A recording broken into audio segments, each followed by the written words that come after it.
আমার বন্ধুদের বলবো আমাকে একটু আশীর্বাদ করুন। সামনে একটা নতুন রেসিপি আসতে চলেছে, ইলিশ সুন্দরী ইলিশ কিন্তু রূপালী আসতে চলেছে এই ভোজন রসিকদের মিলন মেলায়। এখন মনে হয় ঠিকঠাকই চলছে দোকান?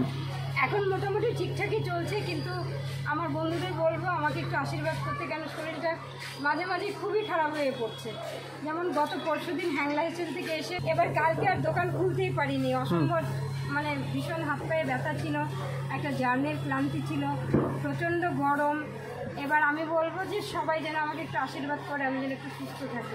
হ্যাঁ, দিদিকে সবাই আশীর্বাদ করো এবং ভালোবাসা দাও, ছোটরা ভালোবাসা দাও, বড়রা আশীর্বাদ করো দিদি যেন সুস্থ থাকে এবং আমাদের এত সুন্দর সুন্দর খাবার যেন খাওয়াতে পারে সারা জীবন। এবং সামনে একটা নতুন রেসিপি আসতে চলেছে, যেটা একদম এখন একেবারেই মানে সেটা বলা যাবে না, এটা আষাঢ়ি রেসিপি হবে, সেটা অবশ্যই ইলিশ মাছ যুক্ত থাকবে। ইলিশ? ইলিশ কি আবার ইলিশ সুন্দরী হবে না তো? না, ইলিশ সুন্দরী ইলিশ কিন্তু রূপালী, মানে বাংলাদেশের জাতীয় মাছ কিন্তু ইলিশ। হ্যাঁ হ্যাঁ, এবার সেই রূপালী চাপকে আমি নিয়ে আসতে চলেছি একটা অন্য মাত্রায়, একটা অন্য সুন্দর খাবারে পরিণত করে আমি নিয়ে আসতে চলেছি এই ভোজন রসিকদের মিলন মেলায়। তুমি তো বললে যে তোমার ভাগ্নের বাড়ি হচ্ছে বাংলাদেশে, তা কি পদ্মার ইলিশ পাবো তাহলে আমরা নাকি? হ্যাঁ, বাংলাদেশের পদ্মার ইলিশ দিয়ে একটা নতুন রেসিপি তৈরি হবে, যেটা আমাদের হাবড়ার বুকে এখনও কেউ আনেনি, সেটা আনার ইচ্ছে আমার খুব রয়েছে।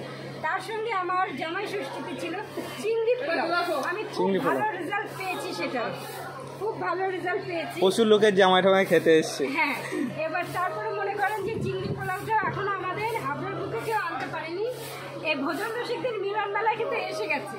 ভোজন রসিক কবে থেকে চালু হচ্ছে?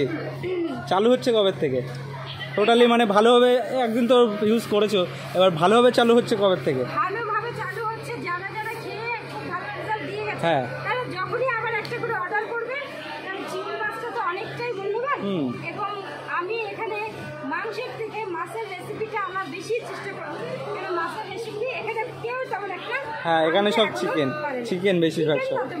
হ্যাঁ, কিন্তু আমি মাছটাকে আনার চেষ্টা করছি। ঠিক আছে, টাটা টাটা। টাটা।